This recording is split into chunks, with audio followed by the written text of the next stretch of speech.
Shalom Bapak Ibu semuanya. Shalom. Sekali lagi ya, saya mau menyapa Shalom. Gimana kabarnya? Luar biasa, haleluya. Saya melihat wajah-wajah yang diberkati Tuhan dengan luar biasa, amin. Mari kita sama-sama datang kepada Tuhan dengan hati yang sungguh-sungguh. Kita mau beribadah. Kita percaya Tuhan ada di tengah kita dan Dia memberkati ibadah kita. Mari kita bersama-sama satu dalam doa. Tuhan Yesus, kami datang kepadamu Tuhan di pagi hari ini. Kami datang dengan membawa hati yang bersyukur. Kami percaya Tuhan, kalau hari ini kami ada di tempat ini, itu karena kasih-Mu Tuhan. Itu karena kebaikan-Mu dalam hidup kami. Kami sangat mensyukuri. Kami sangat mensyukuri kebaikan-Mu dalam hidup kami Tuhan. Tuhan, sebentar lagi kami mau beribadah.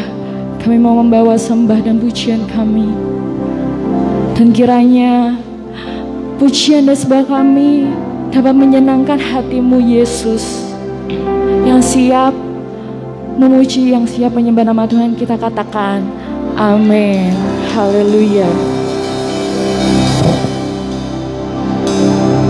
Sungguh besar kasih setia-Mu Tuhan, sungguh nyata kebaikan-Mu Tuhan dalam kehidupan kami Tuhan. Kami membawa hati, kami membawa jiwa kami.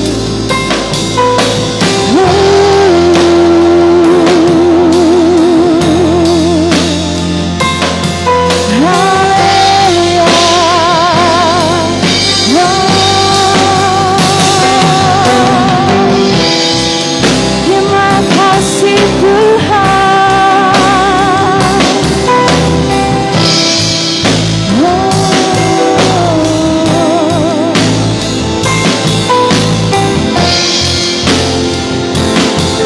Kami mau nyatakan sungguh besar setia-Mu Tuhan.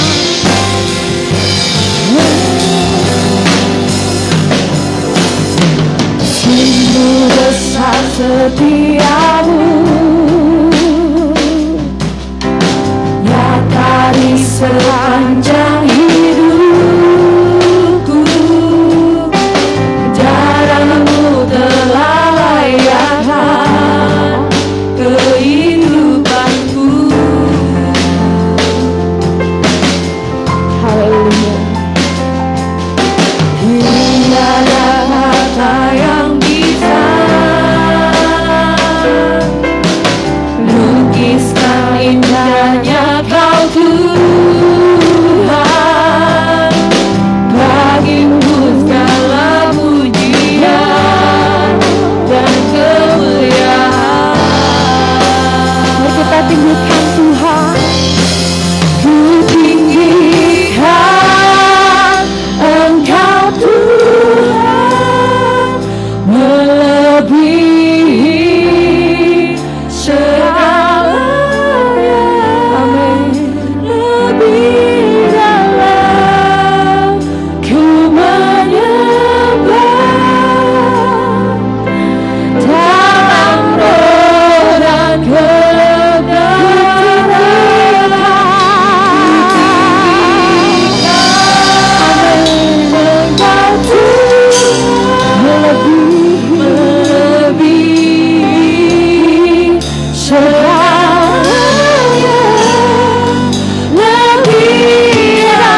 melebihi dari segalanya Tuhan ada dalam hidup kami. Ya Tuhan, lebih dalam lagi Yesus, dalam roh dan kebenaran kutinggikan Engkau ya Tuhan, melebihi segalanya, lebih dalam lagi Tuhan. Kami mau menyembah-Mu Yesus di dalam roh dan kebenaran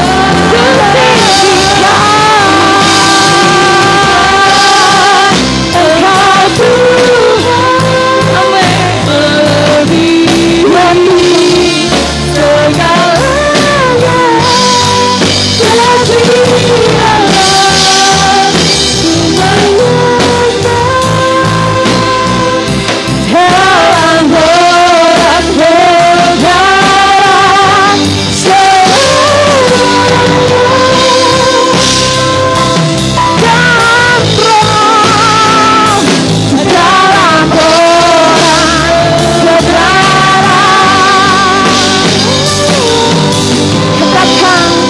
dalam roh dan kebenaran, haleluya, dalam roh dan kebenaran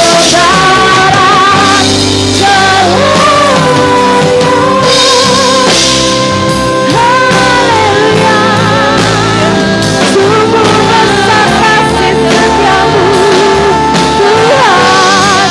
Kau ucapkan syukur-Mu, kau ucapkan syukur-Mu di hadapan Tuhan. Haleluya, kami bersyukur Tuhan. Haleluya, kami bersyukur Yesus. Kasih setiamu pada hidup kami Tuhan. Ini kami Tuhan, kami mau memperhatikan Tuhan. Kami dalam hati Yesus.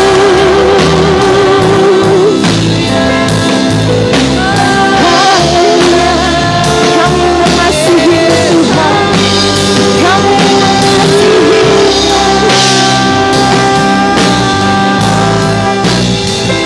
haleluya, haleluya, kami mengasihi-Mu Tuhan. Tuhan, lebih dalam lagi Tuhan.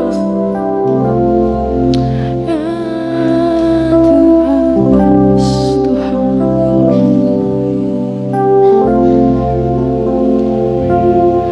lebih dalam lagi ku rindukan Tuhan, lebih dari segala yang ada, lebih dalam lagi ku cinta Kau Yesus. Kami mengasihi-Mu Tuhan. Katakan dengan segenap hatimu, lebih dalam lagi ku rindu Kau Tuhan, lebih dari segala yang ada, lebih dalam lagi kami cintakan Yesus.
memuji nama-Mu Tuhan.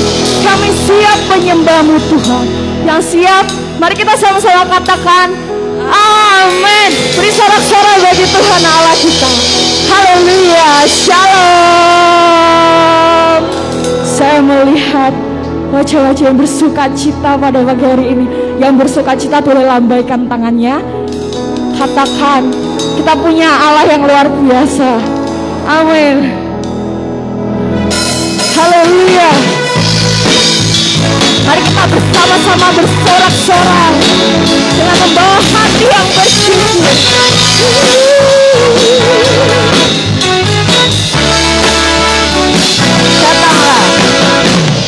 Datanglah badannya dengan hati bersyukur ke dalam berdarahnya. Dengan hati bersyukur rasakan dari hati betapa baiknya Tuhan bagi yang berlindung padanya. Mari kita sorak-sorai akan bersorak-sorai. Hey, akan bersorak-sorai. Bersyukurlah, hey, pada Tuhan seperti yang baiknya selamanya. Hati selamanya. Bersyukurlah kepada Tuhan seperti yang baik. Dosanya Tuhan, haleluya, kasih setianya.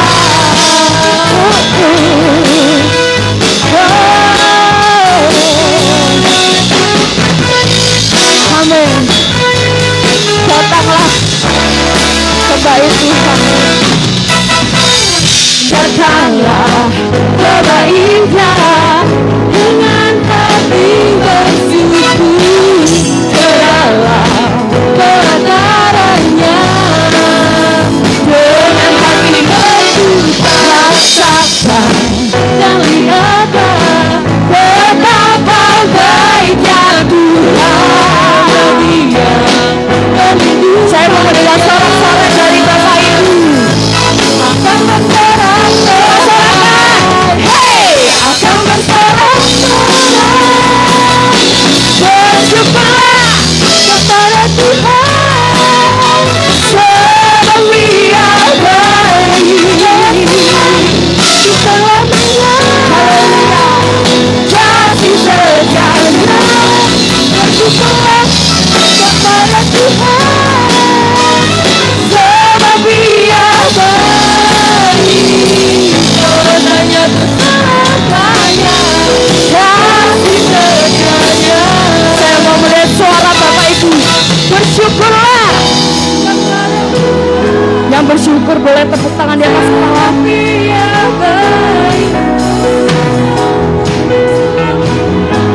Kasih setianya. Bersyukurlah, hey,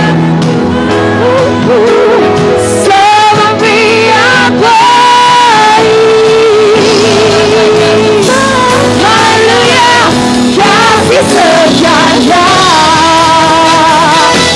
Bersyukurlah kepada Tuhan.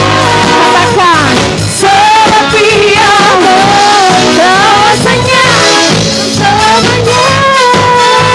Kasih setianya. Bersyukurlah kepada Tuhan. Tuhan baik. Bahwasanya ku selamanya. Kasih setianya. Bahwasanya ku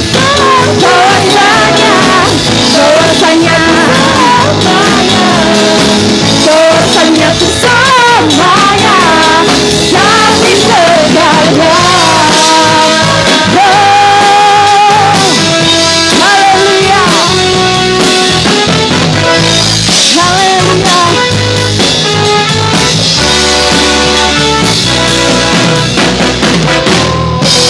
Sorakan haleluya. Ya, sebab Tuhan satu-satunya dalam hidup kita. segala raja. Haleluya.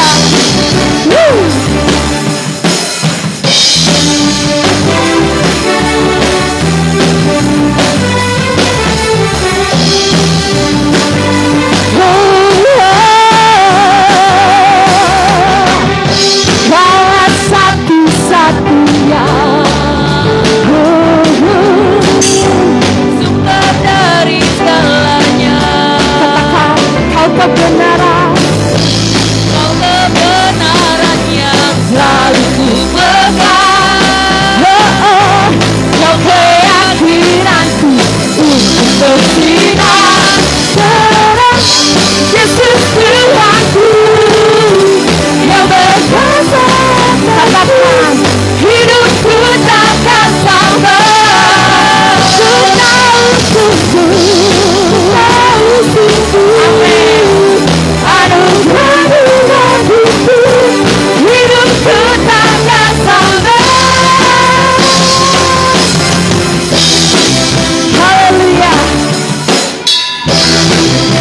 Beri sorak-sorai menjadi Tuhan.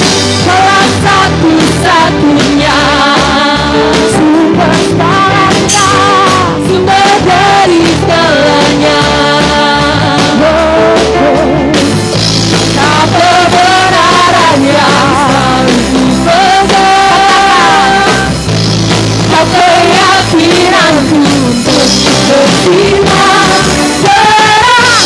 Yesus Tuhanku yang berkuasa atasku. Hidupku takkan sabar. Ku tahu sungguh anugerah-Mu dalam hidup kami Tuhan. Hidupku takkan sabar. Ya,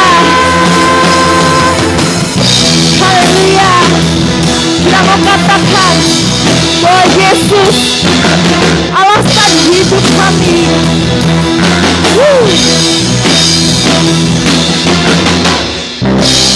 Kaulah alasan untuk bumi. Amin. Hanya menyenangkan-Mu. Ya, Kau alasan Tuhan.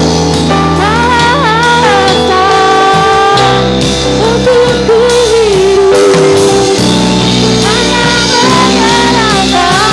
Lebih lagi nyatakan Kau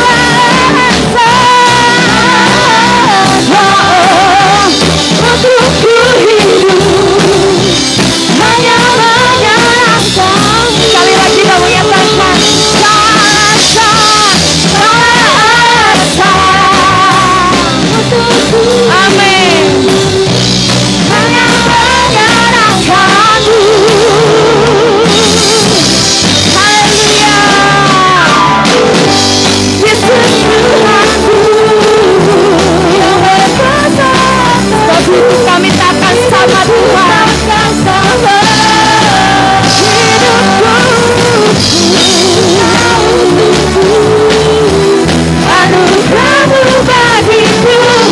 Hidupku takkan sabar. Haleluya.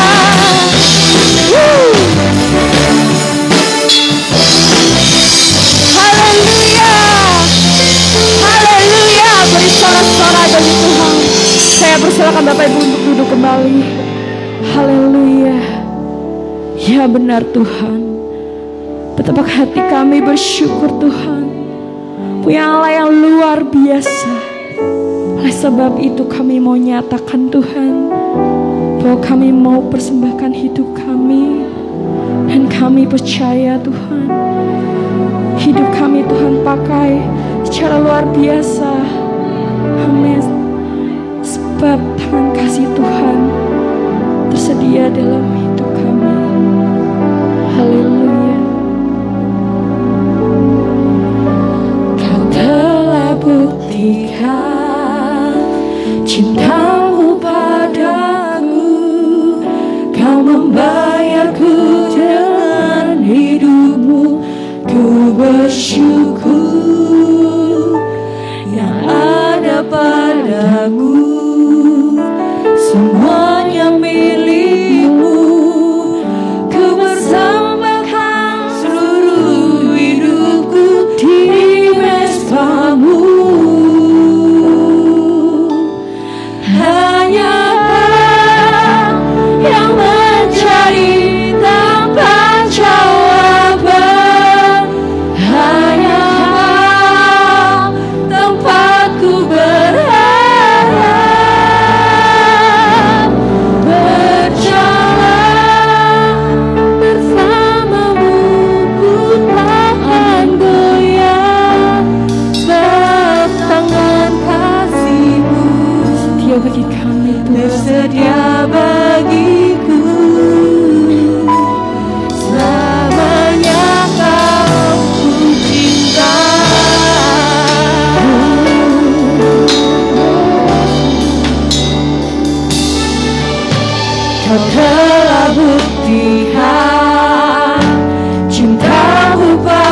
milik, semuanya milikmu. Kami persembahkan hidup kami, Ku persembahkan seluruh hidupku di pestamu.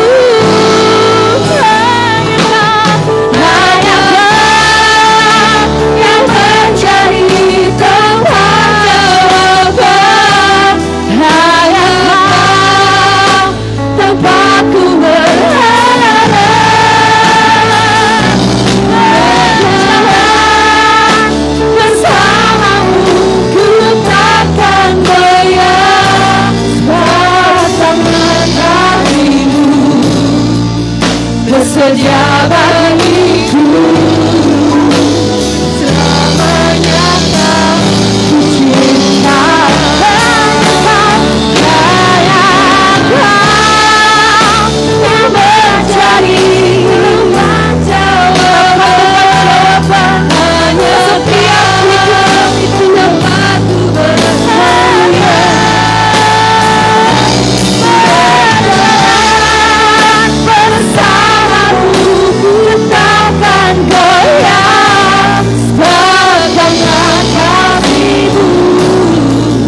Bersedia bagiku selamanya,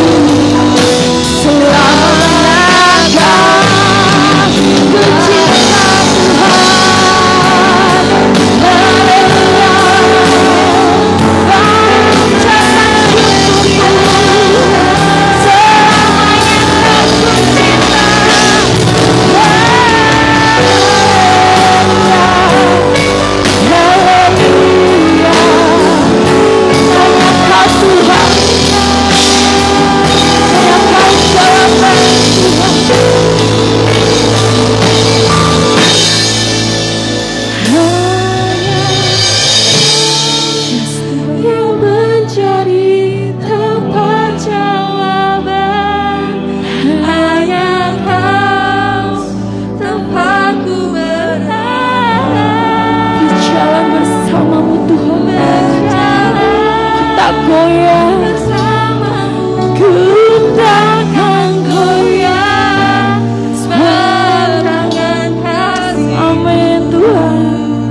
bersedia bagiku selamanya, kau hanya kau cinta, hanya kau. Setiap hati kami tempat jawaban, hanya kau Tuhan, hanya kau tempat kami berharap. Berjalan bersamamu, ku takkan goyah. Bersama kasihmu bersedia bagiku selamanya, kamu cinta.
Terima kasih Bapa, karena kasih karunia anugerah-Mu kami boleh ada pada pagi hari ini.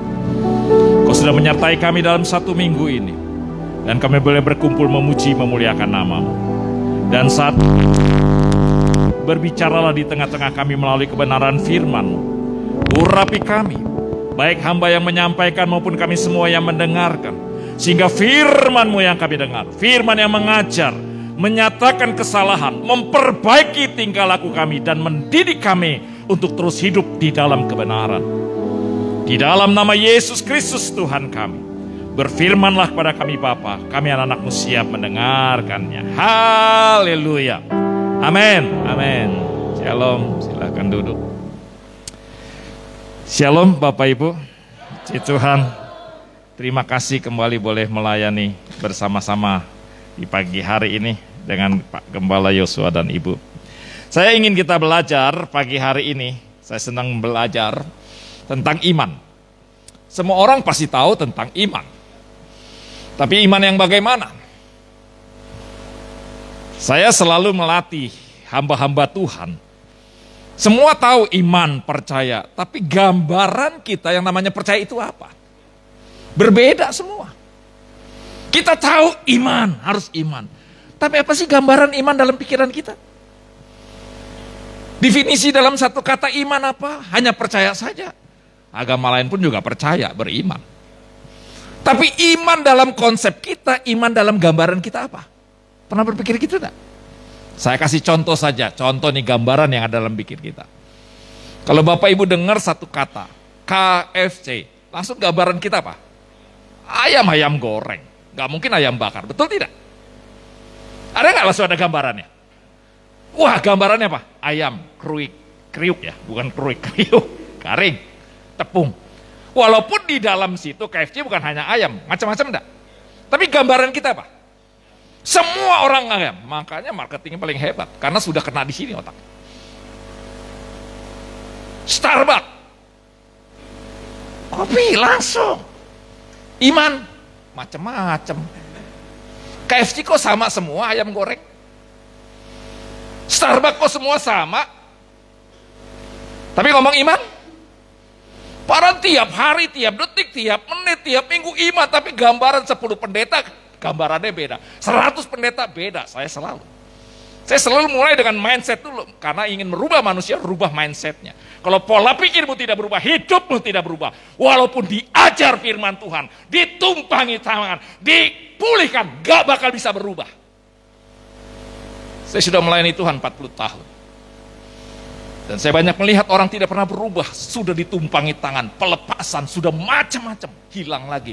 Buat apa? Dan saya tidak mau mengulang itu lagi. Kalau Bapak Ibu tidak sungguh-sungguh beriman, maaf saja, bisa meninggalkan Yesus. Pendeta pun banyak dan tidak heran.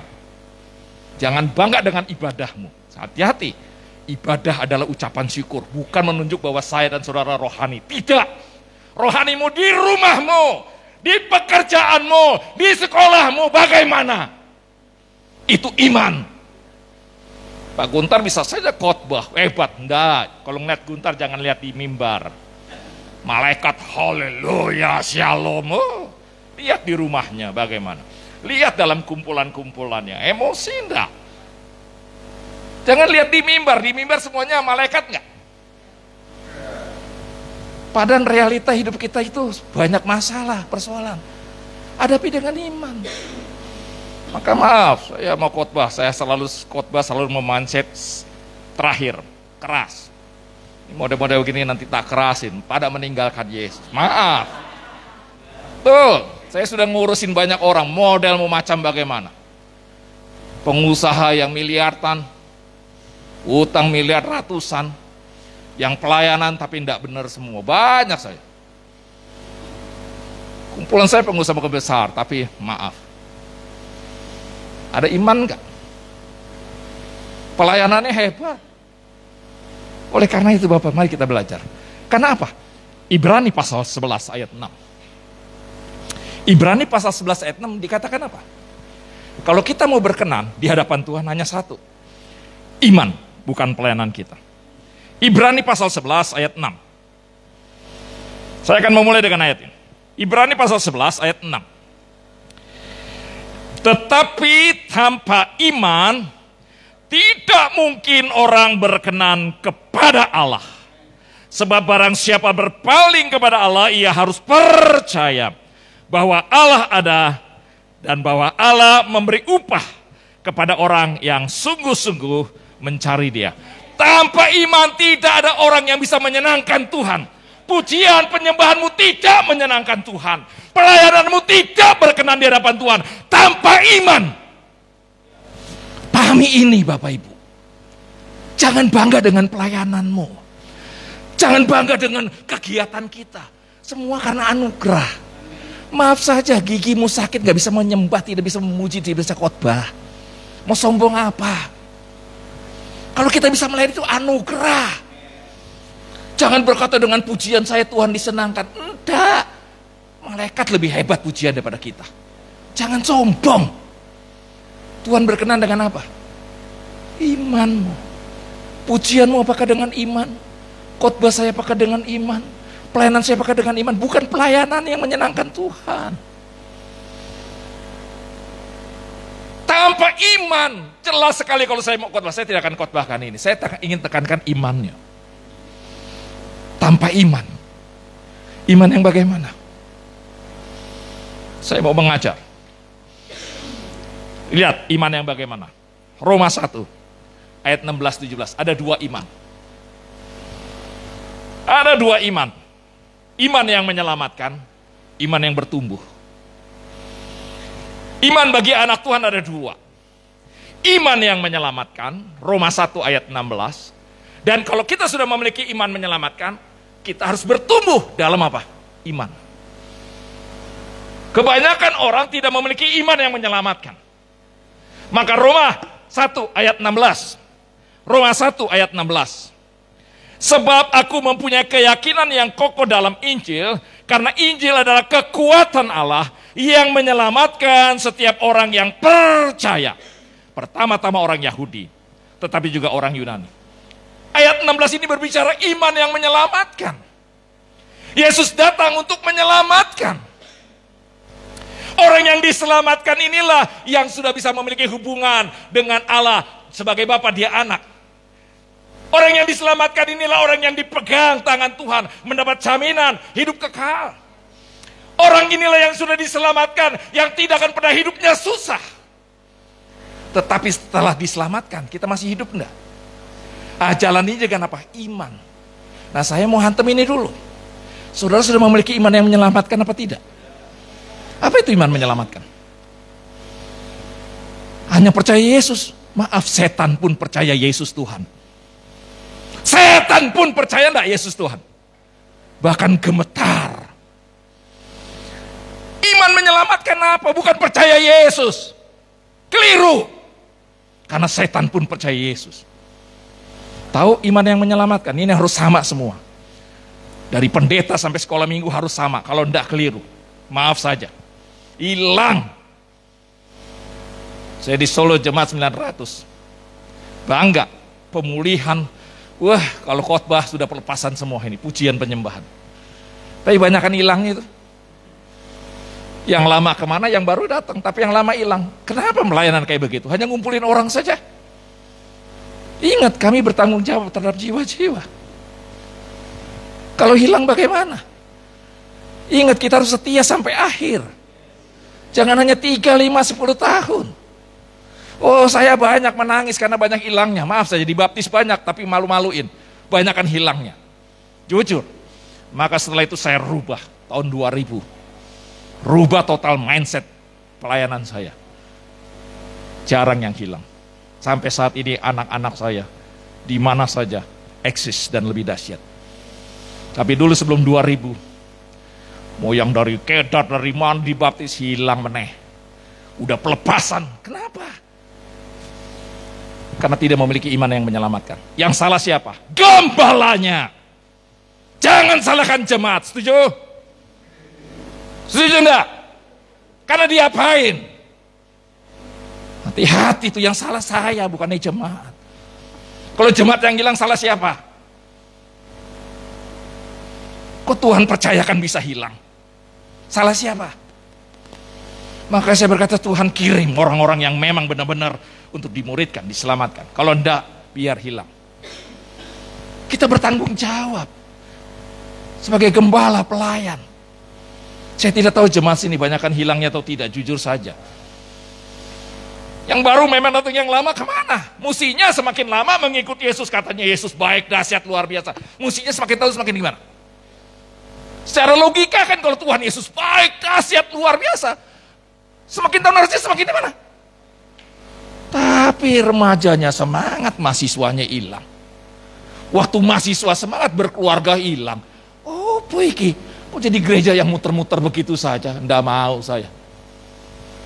Nggak bakalan. Luar biasa. Iman yang menyelamatkan apa Bapak Ibu? Roma 8. Roma 10 ayat 8. Ini loh. Percaya Yesus Kristus Tuhan dan mengaku untuk menjadikan Yesus Kristus sebagai Tuhan dalam hidupku. Pegang ini. Banyak orang percaya Yesus Tuhan, tapi bukan untuk menjadikan Yesus Kristus sebagai Tuhan.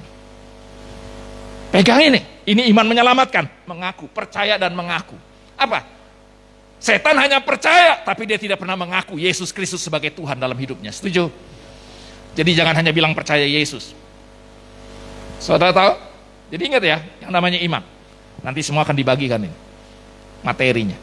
Iman yang menyelamatkan adalah percaya Yesus Kristus Tuhan dan mengaku Yesus Kristus adalah apa? Sebagai apa? Sebagai Tuhan yang memerintah dalam hidup siapa? Saudara mau menjadikan Yesus Kristus sebagai Tuhan? Berarti dia nanti berdaulat, berkuasa.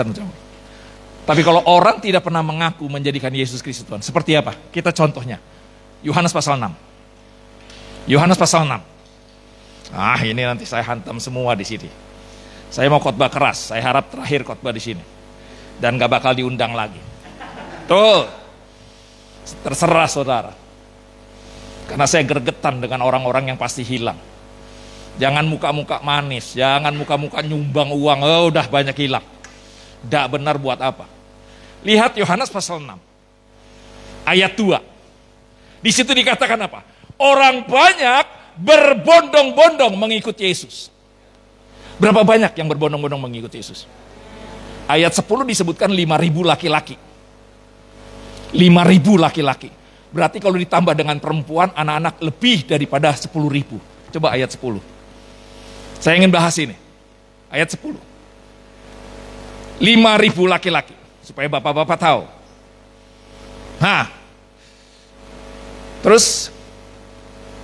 Ayat 12 kalau nggak salah. Terus. Itu ribut. Ya. Ya, terus. Pasal 6 ya. Oke. Ada 5.000 laki-laki. Bukan itu. Nanti saya lihat. Di sini disebutkan 5.000 laki-laki. Iya. Ya 10b.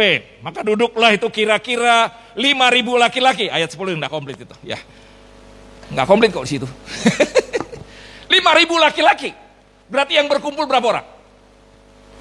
Ayo, banyakkan laki-laki atau perempuan. Di sini saja hitung, banyakkan laki atau perempuan. Belum anak-anak. Yang punya roti siapa? Anak. Berarti kalau dikalkulasi berapa ribu? Lebih daripada 10.000. Setuju? 5.000 laki-laki, perempuannya pasti lebih dari 5.000, belum anak-anak, berarti berapa ribu yang ikut Yesus? Bayangin tanpa pas pampres loh. Kira-kira ngikut Yesus ya gimana? Berebutan nggak? Mau di depan nggak? Pasti mau di depan nggak? Ada yang mau di belakang sekali? Nggak mau, udah desek-desekan. Hebat nggak? Tapi ayat 60. Ayat 60, katakan apa? Ayat 66. Mari kita baca sama-sama. Ayat 66. 1, 2, 3.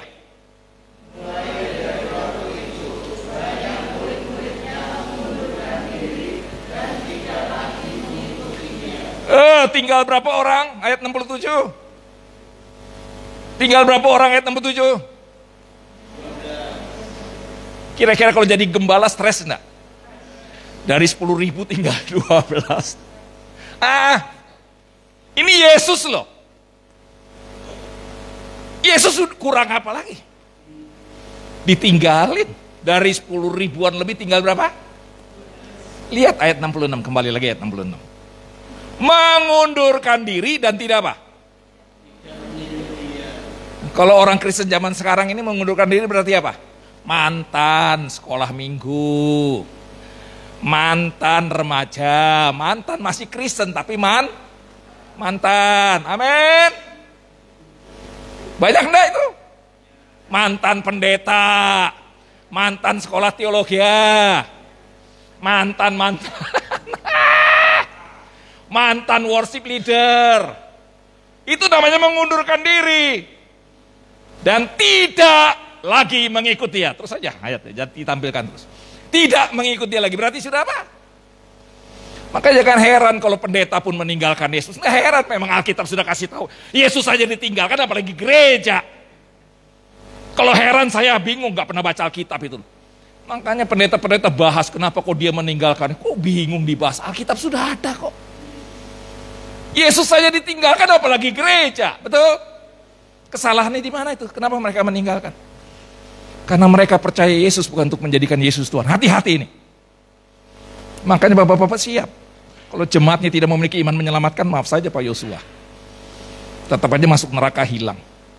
Maaf saja, saya sudah ngalamin itu karena kesalahan saya juga itu. Hanya percaya selamat, orang hanya percaya Yesus hanya untuk selamat. Tapi bukan untuk menjadikan Yesus Tuhan. Salah siapa khotbahnya? Memang Yesus datang untuk menyelamatkan, memberi hidup kekal, setuju? Tapi jangan percaya Yesus untuk keselamatan. Untuk hidup kekal, keliru enggak? Yesus datang untuk menawarkan apa? Percaya sama siapa? Kalau saudara percaya Yesus pasti diselamatkan enggak? Jangan percaya Yesusnya untuk apa? Perhatikan, contoh umpamanya. Saya kasih gambar gini, ini banyak pendeta juga keliru, tolong rubah. Ini keselamatan umpamanya, betul kan? Contoh ya, ini Yesus. Kebanyakan orang mau keselamatan atau mau Yesus? Keliru. Musinya kalau orang percaya Yesus pasti selamat nggak? Jangan dibalik. Mau selamat, percaya Jadi percaya Yesus hanya untuk apa? Oh, ini mindsetnya keliru, betul? Ini dulu saya ini. Jadi Bapak mau selamat, percaya Jadi percaya Yesus untuk apa? Untuk apa percaya Yesus? Keselamatan, bukan untuk menjadikan Yesus. Padahal Yesus sumber keselamatan enggak? Kalau kamu percaya Yesus Tuhan, pasti enggak? Beda enggak? Walaupun kelihatan benar enggak? Itu tipu daya iblis memutarbalikkan. Tolong dipahami. Jangan yes saja. Ini direkam. Yesus menawarkan dirinya. Kalau engkau menjadikan dia Tuhan, engkau pasti diselamatkan. Pasti memperoleh hidup kekal. Pasti. Lihat, kenapa mereka mengundurkan diri? Lihat ayat 2. Pasal 6 ayat 2. Mereka percaya Yesus hanya untuk mujizat. Lihat itu. Karena melihat apa? Kurang. Ayat 2 lagi, itu kurang. Karena melihat apa? Hati-hati. Teman-teman saya khotbahkan gini, marah. Terserah. Sekarang orang tawarin apa? Bukan tawarin Yesus Tuhan, tawarin apa? Memang Yesus mengadakan mujizat, saya setuju enggak? Mujizat sudah pasti. Tapi sekarang orang kejarnya bukan Yesus, tapi kejarnya apa? Berkat mujizat, keliru. Saya pelayanan penuh dengan mujizat, maaf saja. Tapi tidak perlu diekspos. Karena mujizat itu alat untuk memberitakan Injil. Bukan untuk diekspos. Bukan untuk menjadi daya tarik orang datang. Kalau mujizat jadi daya tarik orang datang, ini loh ayat 2 nih. Yesus sumber mujizat kok. Amin. Yang kedua, ayat 14-15. Percaya Yesus karena apa? 14-15. Yohanes pasal 6. Kembali Yohanes 6. Ini Yohanes 6 semua ya. Kita baca dari Yohanes pasal 6. Yohanes pasal 6 ayat 14 sampai ayat 15. Mari kita baca sama-sama. 1, 2, 3.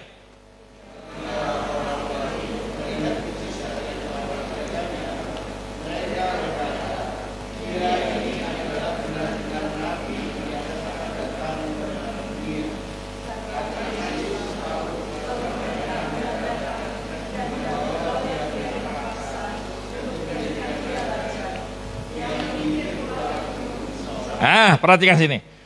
Setelah mereka lihat Yesus mengadakan banyak mujizat, mereka memaksa Yesus enggak? Ingin jadikan Yesus apa? Hebat enggak sebenarnya? Tapi bukan menjadikan Yesus Tuhan. Jadikan Yesus apa? Waduh, apa maksudnya? Enak kalau Yesus punya raja, aman, tentram. Jadi sebenarnya untuk kepentingan siapa? Ini. Banyak orang percaya Yesus untuk kepentingan siapa? Pengusaha banyak melayani supaya dia kaya. Saya ngerti. Semua memanfaatkan pelayanan untuk kepentingan apa? Coba sekali-sekali pengkhotbah tidak dikasih amplop. Mau khotbah lagi? Saya hampir di Jakarta mata duitan. 86 setelah lulus STI saya dipanggil di Jakarta. Hampir ditawarin khotbah TV. Cuman gak boleh pakai nama Yesus, saya nolak. Kejar uang. Tahu persekutuan sana khotbah sini. Nah, kalau ada undangan khotbah hari yang sama, saya pilih yang amplopnya banyak. Wah, bahaya enggak? Wah, untung saya dididik di STTII. Yang biasanya kita memberi. Sekarang semua pelayanan untuk kepentingan siapa? Maaf saja Bapak Ibu, ibadah supaya diberkati. Berarti ibadah untuk siapa? Didoakan untuk diberkati. Berarti untuk siapa? Bertobat. Maaf saja. Yang tahu siapa saya dan saudara. Saya bisa khotbah gini. Kok tidak kasih amplop gimana? Hati-hati. Kita sekarang banyak memanfaatkan Yesus hanya untuk apa? Mau menjadikan Yesus raja, Yesus menyingkir karena Yesus tahu motivasinya tidak benar. Nanti dikhotbahkan lagi Pak, diajarin ini Pak. Supaya tahu yang hilang ya sudah, berarti tidak. Sekarang hati-hati, saudara mau menjadikan Yesus untuk apa? Tuhan atau untuk kepentingan diri sendiri? Ayat 25, pasal 6. Karena saya banyak hilang ya, saya sudah bertobat sama Tuhan. Maka saya sedih. Pasal 6. Ya, kita lihat ayat 26, 27. Yesus menjawab mereka, "Aku berkata kepadamu sesungguhnya, kamu mencari aku bukan karena kamu telah melihat tanda-tanda, melainkan karena kamu telah makan roti dan kamu apa? Yesus memberi makan tidak salah, betul? Tapi motivasi mereka apa? Gereja lah kasih makan supaya orang masuk gereja. Itu motivasi siapa itu? Gereja ya kasih makan, kasih aja. Betul tidak? Tapi kebanyakan gereja menolong, motivasinya apa? Supaya orang masuk gereja jadi Kristen. Bahaya enggak? Yesus enggak salah memberi makan 5 roti. Betul? Gereja tidak salah menolong. Setuju enggak? Tapi lihat motivasi orang. Dan gereja bangga lagi, oh dulu saya melakukan itu. Akhirnya banyak yang hilang enggak? Kembali lagi ayat 60. Yang keempat, ayat 60.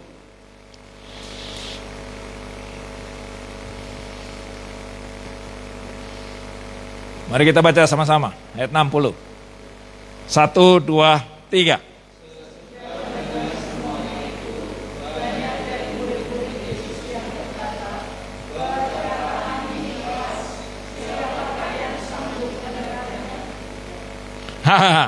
Mau khotbah yang apa?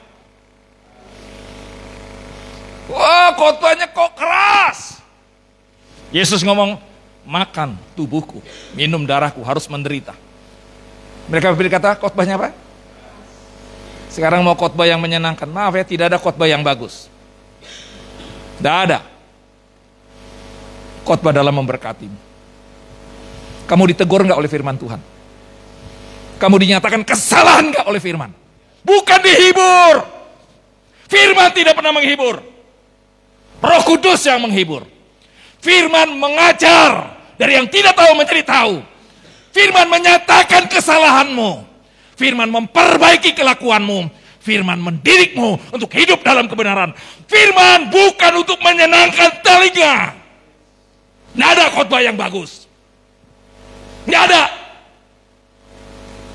Kalau kamu ngomong khotbah bagus berarti hanya menyenangkan siapa? Hati-hati. Sekarang teologi yang mau cari khotbah yang bagus, 15 menit khotbah yang menarik. Keliru. Pendeta-pendeta itu. Sekarang pendeta mau khotbah yang menyenangkan. Kok khotbah menyenangkan? Lihat TV aja kalau khotbah menyenangkan, motivator. Firman Tuhan apa? Mengajar. Amin. Yang tidak tahu menjadi tahu, betul? Menyatakan apa? Bukan menyalahkan. Makanya kalau Bapak Ibu motivasinya tidak benar, engkau keliru. Firman yang ngomong. Engkau tidak memiliki iman menyelamatkan. Percuma jadi pendeta kalau tidak memiliki iman menyelamatkan. Maaf saja. Wah, saya kok khotbah keras di Jakarta. Jangan, Pak. Jemaat udah stres kok khotbahnya keras lagi, tambah stres. Terserah. Saya enggak peduli kok. Udah khotbah juga enggak apa-apa. Ini prinsip Tuhan kok. Banyak teman-teman saya udah kapok kalau saya khotbah. Jangan, Pak, ini udah jemaat stres kok di gereja, stres lagi khotbahnya. Lu khotbah untuk menyenangkan. Apalagi dibatasin lagi. Orang baca WhatsApp saja setengah jam kurang, ini pendeta harus 25. Ini ibadah ini tambah haus firman atau hanya untuk apa? Kalau kamu haus firman, senang gak dengarnya? Tapi sekarang, Pak, yang dulu-dulu coba. Waktu kita persekutuan 80-90, dengar khotbah kok dia cepat sekali. Sekarang, maunya apa? Cepat. Yang namanya haus, bagaimana haus akan firman? Ayo, yang namanya haus gimana? Ayo, siapa yang ke kafe hanya mau 25 menit? Siapa angkat tangan? Ayo, yang muda-muda. Ke gereja aku dengar khotbah cuma 25 menit. Ngapain? Ngapain? Ke kafe saja. Hati-hati loh. Maaf saja, Pak. Maaf saja. Nggak ada maaf-maaf. Yang suka nggak suka terserah, karena ini fakta. Ayo anak muda ke kafe berapa lama? Tapi ke gereja udah 1 jam pantatnya sudah. Oh boy, sekarang ini gimana ini? Suwi. Khotbah enggak enak. Kok khotbah enggak enak? Ngenyek firman loh. Hati-hati loh meninggalkan Tuhan loh. Yang terakhir siapa yang meninggalkan Yesus? Yudas, ayat 71. Yudas karena uang. Yudas iblis ngikut Yesus karena uang. Ya, Yohanes 12. Dia curi uang. Nggak ada ukuran dengan uang. Apa-apa diberkati. Ingat, mereka jadikan Yesus Tuhan nggak? Berarti mereka mengikuti Yesus jadikan Yesus Tuhan nggak? Pasal 6 itu. Akhirnya apa? Meninggalkan siapa? Dan tidak mengikuti Yesus lagi. Amin. Saudara bagaimana? Mungkin banyak majelis pun juga belum tentu jadikan Yesus Tuhan. Taunya dari mana? Bapak harus cek satu-satu, Pak. Jangan suruh angkat tangan, nggak bisa. Saya akan tahu mata-matanya ini sudah benar apa? Betul. Dulu saya begitu bangga, banyak jemaat angkat. Wah, banyak hilang rugi saya karena 8-2 ribu itu nangis. Yang dari non baptis hilang lagi. Aduh, nangis. Siapa bilang senang? Maka saya tidak mau sekarang. Anak-anak yang murid saya harus tahu satu persatu. Sudah memiliki iman menyelamatkan atau tidak. Roh Kudus akan memberitahu, percaya. Kalau dia belum, Tuhan pakai saya. Amin. Supaya memiliki apa? Jangan suruh pelayanan dulu. Ini semua memiliki iman menyelamatkan enggak nih? Kalau enggak, percuma enggak? Tapi kalau kamu sudah menjadikan Yesus Tuhan, Yesus berkata, apapun yang terjadi. Amin. Amin. Anak-anakmu lihat, sudah enggak memiliki iman menyelamatkan. Diajarin ini, Pak. Penting enggak ini? Ini pondasi.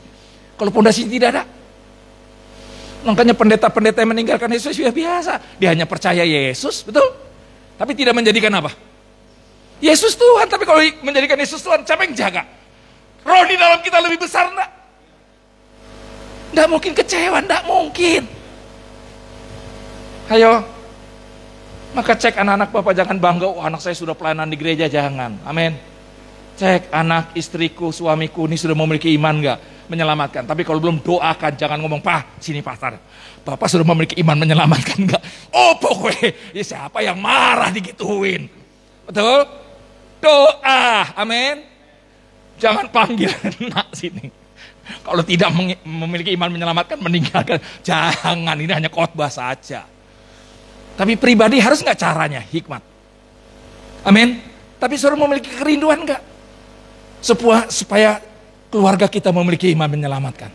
Amin. Harus enggak ini? Jadi tidak cukup ya hanya percaya Yesus ya, amin.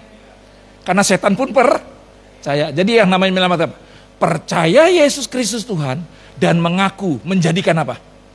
Yesus Kristus sebagai Tuhanku. Haleluya. Itulah. Jadi percaya saja tidak cukup. Saya banyak contoh-contohin. Nggak habis pengajaran ini. Itu iman menyelamatkan. Bapak Ibu sudah menjadikan Yesus Tuhan, sudah ngomong Yesus sebagai Tuhan. Bukan Yesus adalah Tuhan. Kalau Yesus adalah Tuhan itu proklamir, betul tidak? Tapi sekarang mengaku Yesus Kristus sebagai apa? Sebagai Tuhanku. Amin. Sebagai Rajaku, betul tidak? Yang memerintah pasti sudah diselamatkan. Nah setelah orang diselamatkan, mengaku Yesus sebagai Tuhan, kan masih hidup nih. Banyak masalah persoalan nggak? Nah dalam menjalani ini pun harus dengan apa?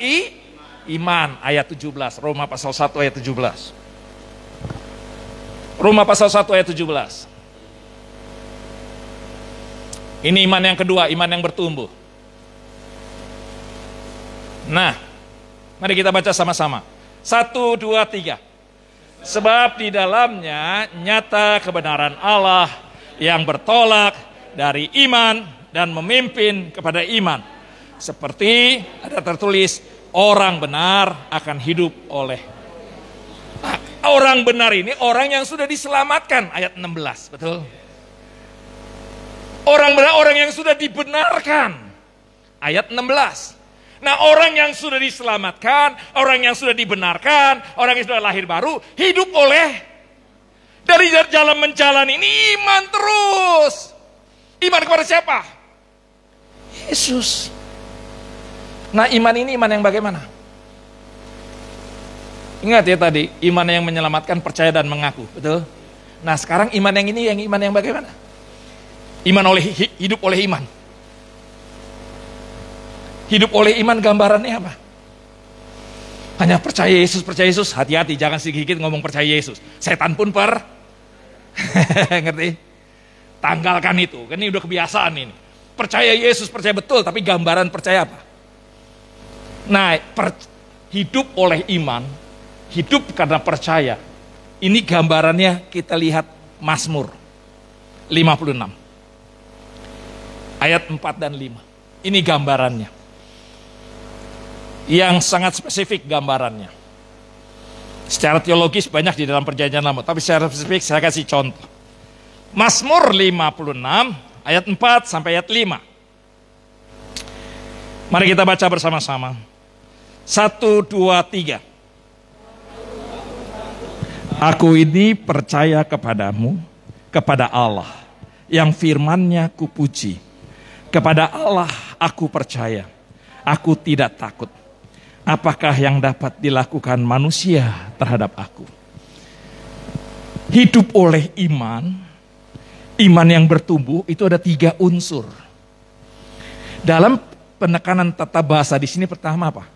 Aku percaya kepadamu, kepada Allah. Unsur yang pertama apa? Percaya kepada pribadi Yesus.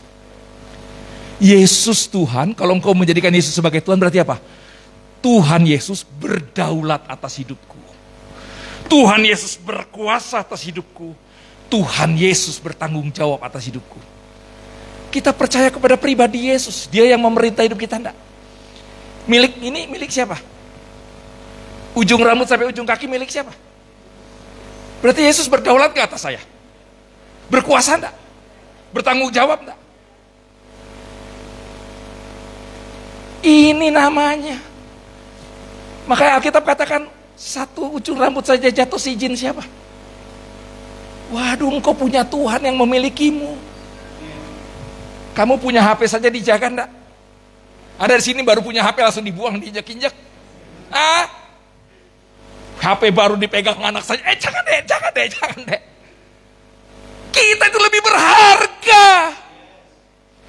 Kok masih pusingin diri? Ini milik siapa ini? Ujung rambut sampai ujung kaki milik siapa? Tuhan berdaulat ke atas hidup Guntar. Berdaulat, berkuasa dan bertanggung jawab. Makanya Roma 11 ayat 36 apa? Sebab segala sesuatu dari siapa? Oleh dia, kepada dia, bagi dialah kemuliaan selama-lamanya. Aduh, masa anda percaya Yesus Tuhan luar biasa? Tidak ada sesuatu yang terjadi dalam dirimu secara kebetulan. Pejunan kalau tidak benar dihancurin enggak? Yesus berdaulat enggak? Kumpulan pengusaha ngundang saya ngomong, Yesus berdaulat, bisa enggak membuat kamu bangkrut? Bingung gue. Mereka maunya tuh ngikut Yesus diberkati terus. Itu dukun itu. Berani enggak Yesus membuat engkau bangkrut? Percaya enggak itu? Oh, dia berdaulat kok. Kok kamu ngatur sih? Memang Yesus memberkati saya, amin. Yesus Tuhan. Tapi dia bisa enggak izinkan saya bangkrut? Dia bisa izinkan enggak saya sakit? Dia bisa izinkan enggak saya kekurangan? Berani enggak? Tapi kalau kekurangan doanya minta diberkati. Enggak diberkati doa puasa di Ungaran. Enggak doa puasa, cari pendeta tumpangi tangan. Cari pendeta Amerika tumpangi tangan. Enggak sembuh-sembuh, datang Pak Guntar, tumpangi kaki, pergi loh. Hati-hati. Kenapa sih Tuhan berdaulat enggak? Ayo, betul enggak? Percaya pribadi Yesus? Dia Tuhanku. Oh ini dahsyat. Anak-anak saya ajarin gini. Covid gini malah semakin meningkat. Karena dia tahu dia punya pribadi Yesus yang luar biasa. Amin. Yesus yang kematian saja dikalahkan, apalagi yang lain. Tapi dia berdaulat, dia punya cara waktu. Unsur yang kedua iman adalah apa? Percaya firman Tuhan. Ini. Salah ngundang saya, Pak. Salah ngundang saya. Maaf Pak Yosua, Ibu. Salah ngundang saya. Maaf ya, firman Tuhan bukan ini. Celakalah kalau baca firman Tuhan di sini. Celaka. Karena firman Tuhan ada di sini. Saya dibilang kuno, terserah. Karena kalau saudara baca Alkitab sini tidak pernah lupa seumur hidup. Tapi kalau baca di sini, hancur hidupmu. Hati-hati, jangan bangga dengan HP-mu. HP ini hanya memanfaat. Kalau saya belajar, saya pakai ini. Tapi kalau saya baca Alkitab, saya khotbah pakai apa? Firman ini kita baca, lihat, nggak pernah lupa seumur hidup, betul? Walaupun pasalnya lupa, ayatnya lupa, tapi pernah enggak? Tapi kalau di sini, maaf. Kamu baca Alkitab, dan Alkitab di sini pasti akan disimpan hati, enggak? Inilah yang kita ucapkan, amin. Inilah yang kita ucapkan. Saya dapat, walaupun Alkitab saya sudah robek-robek, terserah, ini saya senang kok. Amin. Bukan berarti nggak sanggup membeli, bukan. Tapi ini tambah lama, tambah asik enggak kalau semakin lama? Semakin asik enggak? Ini firman yang tertulis. Firman tertulis kita baca, ada dalam hati enggak? Itu yang kita ucapkan. Tapi maaf ya, saya aja sudah 40 tahun baca, kita baca ini bingung, habis baca tadi di mana lagi ya, nyarinya lagi. Tapi kalau baca di sini enggak bakal lupa seumur hidup, enggak bakal lupa. Pasalnya lupa, ayatnya lupa, tapi pas buka ingat enggak? Kayak tadi itu, pas saya buka, langsung. Betul enggak? Betul kan? Makanya kalau baca Alkitab di mana? Makanya saya tidak mau ya, maaf, khotbah di sini. Saya nggak baca Alkitab semua kan. Terus pulang lali, Maaf ya, secara psikologi. Kalau orang mendengar setengah jam, hanya nangkepnya 40%. Pulang tinggal 20%. Nggak dibaca, Senin lali. Tuh, saya selalu observasi. Saya khotbah semangat, dasi luar biasa begini. Saya tanya anak-anak rohani dulu, sebelum diajak, sebelum tahun 2000. Sini, ada Komsel. Saya khotbah apa? Khotbah opo ya? Minggu khotbah, Kamis lali, bayangin. Yang diingat cerita lucu doang. Untuk apa dengar khotbah? Maaf saja, untuk apa? Tengah-tengah amin yes rohani. Betul? Saudara percaya firman enggak? Ucapkan firman yang saudara percayai. Maka nanti saya kirim materi khotbah saya di WhatsApp semua. Baca lagi di rumah. Pelajari lagi sendiri. Kenapa? Kamu hidup dalam dunia lawan dengan apa? Betul? Banyak susahnya dah hidup ini. Lawannya dengan apa? Firman yang di mana? Yang kamu baca, yang sudah ada dalam hati, diucapkan. Itulah Roma pasal 10 ayat 8. Tolong baca, Roma 10 ayat 8. Karena sini jemaat mau diajar, saya senang. Roma 10 ayat 8. Jelas dikatakan, firman itu 1, 2, 3. Tetapi apakah katanya? Ini, firman itu dekat kepadamu, yakni di dalam apa? Mulutmu dan di dalam apa? Maksudnya apa? Itu yang firman iman. Jadi kalau waktu kalian mengeluarkan firman yang ada dalam hatimu, itu firman iman gak? Jangan sakit di ICU ada Alkitab di bawah bantalnya. Untuk apa Alkitab di bawah bantal?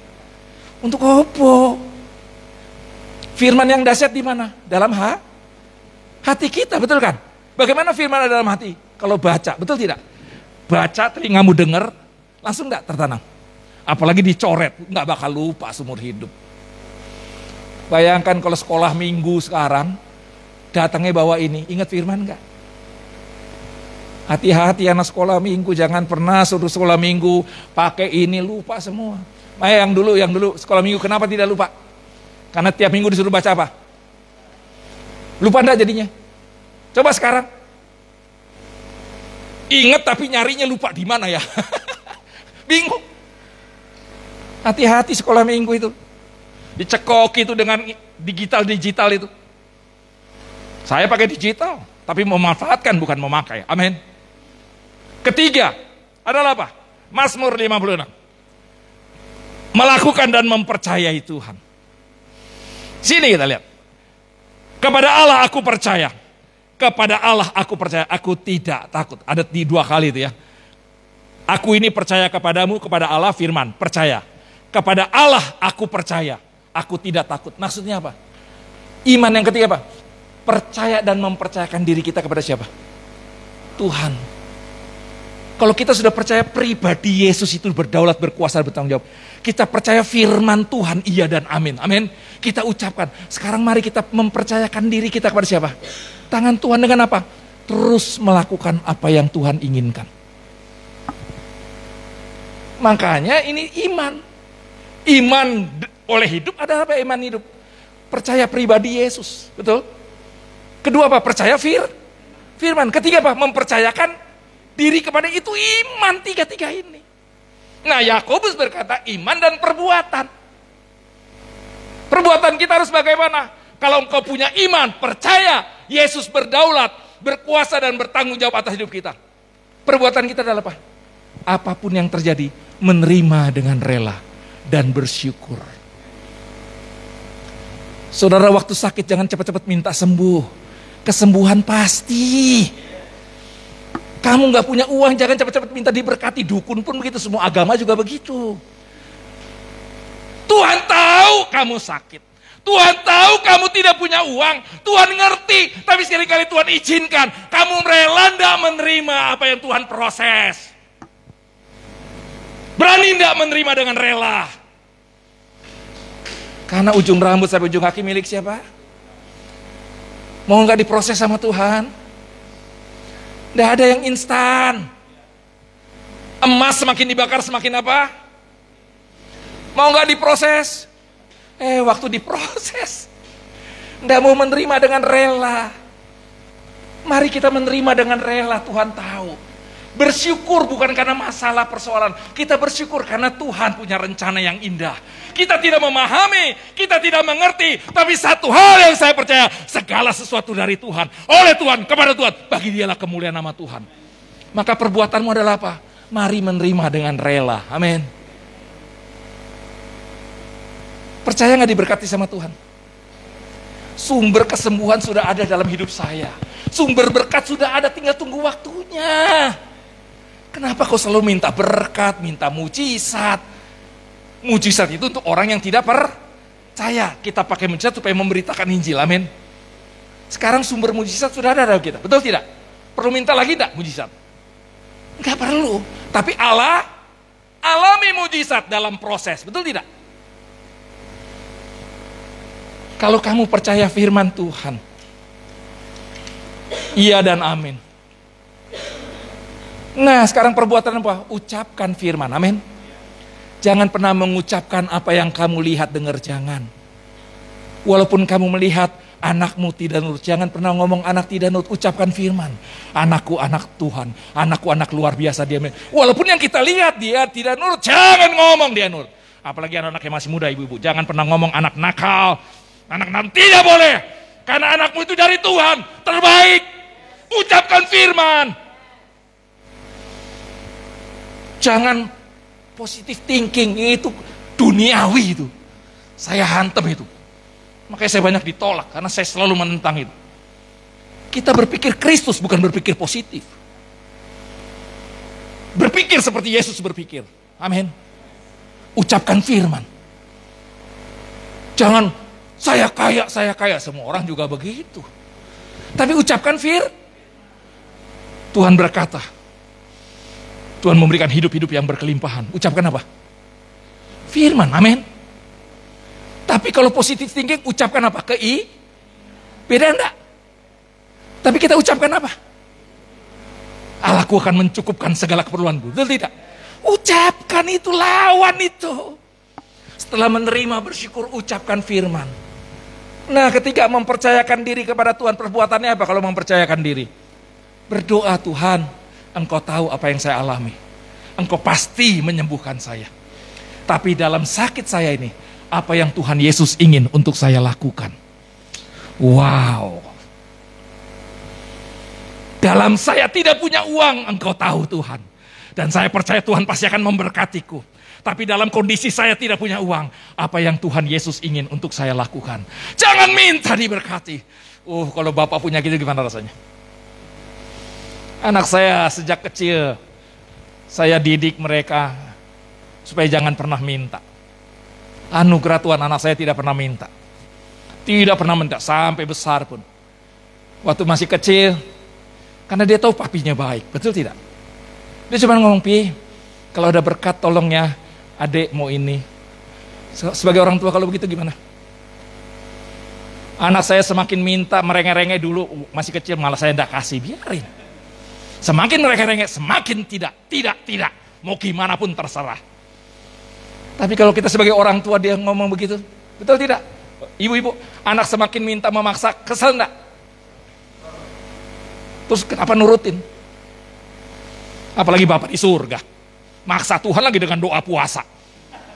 Sekarang doa puasa bukan untuk lebih dekat, tapi memaksa Tuhan. Itu apa ini? Tuhan tahu enggak waktu kita sakit? Dia sanggup enggak menyembuhkan? Oleh bilur-bilurnya aku telah menyembuhkan engkau. Percaya itu. Tapi dalam sakitku doanya apa? Kita mempercayakan diri, betul kan? Dengan apa? Tuhan, apa yang kau inginkan untuk aku lakukan dalam sakit ini? Saya banyak mengalami mujizat. Anak-anak yang kelihatan COVID sudah pada mati, mujizat Tuhan terjadi. Kenapa? Tuhan, kalau memang waktu sudah mati, betul tidak? Tapi dalam sakitku, apa yang engkau inginkan? Asik gak itu? Praktikan ini, lihat hidup oleh iman. Saya ngomong begini karena saya sudah banyak mengalami. Kami orang rintisan. Saya sampai detik ini rintisan. Tahun ini saya bantu anak saya 3 rintisan. Tapi nggak perlu diekspos, ngapain? Semua karena anugerah, amin. Saya hidup di ST itu dari senang memberi. Saya tidak tahu bagaimana, karena ST biasanya kita pelayanan kan memberi ya, nih ibu-ibu bapak tahu. Ke desa ya kita mau dapat apa? Ke desa kan kita semua ongkos sendiri, makan sendiri, buah sendiri. Kecuali musim panen. Dididik begitu. Saya kalau mau cari enak. Jakarta dulu sudah enak, saya enggak.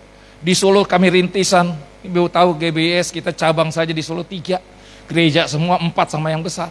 Belum kita rintisan ada 13 gereja, Madura semua gedung. Kalau saya mau jadi gembala bisa.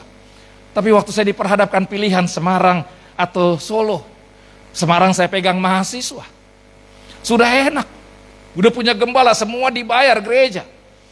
Nggak mikirin lagi, listrik apa semua. Tapi hati saya ingin memberkati gereja-gereja. Saya lihat mahasiswa ini lebih berdampak bagi gereja-gereja. Kami bangun 1,4 M tahun 94. Belum ada persekutuan hamba-hamba Tuhan di tempat kami, ada kumpulan hamba-hamba Tuhan. Dari Klaten, Wonogiri, Boyolali, Sragen, Karanganyar kumpul di tempat kami tiap bulan hari Kamis jam 10 pagi sampai jam 10 malam sampai 4 pagi.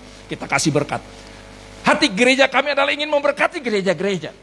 Tapi tidak maksimal dengan itu. Apalagi jamur dengan jaringan-jaringan pendeta, akhirnya pendeta keliling-keliling cari uang. Nggak jadi. Terus akhirnya teman saya datang, dia bikin kapus. Wah, hati saya mendidihkan apa? Mahasiswa ini bisa menjadi berkat ke gereja-gereja. Betul tidak? Karena visi saya itu menjadi berkat bagi gereja. Wah, saya bilang, kami tim di Solo berdoa. Akhirnya saya diutus. Oke, saya mudah mandir. Solo, Pati, Solo, Semarang, di Unaki. Akhirnya tahun 2000 saya memutuskan meninggalkan semua. Orang pikir gila, kenapa ninggalin semuanya untuk mahasiswa? Ada yang pikir-pikir, wah di mahasiswa lebih kaya nih Pak Guntar. Padahal saya di Unaki, saya ngomong jangan pernah gaji saya. Saya tidak suka digaji sama pengusaha. Kenapa? Kalau orang gaji itu ngatur. Saya ngomong sama yang punya, tidak boleh gaji saya, kasih berkat. Tahu berkat saya dari 97 sampai 2018 saya sudah meninggalkan. Karena memang saya tidak cari uang. 1.250.000. Masuk rekening, saya tidak mau tanda tangan. Karena saya pelayanan. Tuhan cukupkan. Sejak 2000 saya pelayanan mahasiswa. Jemaat saya mahasiswa. Saya tidak mau mendirikan gedung gereja di Semarang walaupun banyak tawaran. Karena saya berkata saya lengkapi mahasiswa. Mahasiswa yang dari minus-minus. Nah biasa kalau pelayanan mahasiswa kan kita yang keluar uang terus. Keluar uang. Suatu saat Tuhan cukupin itu. Kalau mahasiswanya nggak bisa bayar kuliah, kan nggak bisa ikut ujian. Yang nangis siapa? Saya nutupin. Masa enak sih anak-anak rohani nggak ikut ujian kira-kira nangis enggak? Ya bapak ibunya enak, tinggal doa kita nih yang liatin langsung. Tiap minggu dikhotbahkan diajarin, gara-gara enggak punya uang enggak ikut ujian. Kira-kira nangis enggak? Tapi puji Tuhan kami bisa nutupin. Tidak ada yang nolong. Bapak ibu boleh tanya. Saya kalau orang sering ngasih uang malah saya balikin, paling nggak bener ini. Kalau mau kirim saja rekening. Karena orang kasih banyak ngatur, betul tidak? Saya banyak Tuhan pakai anugerah.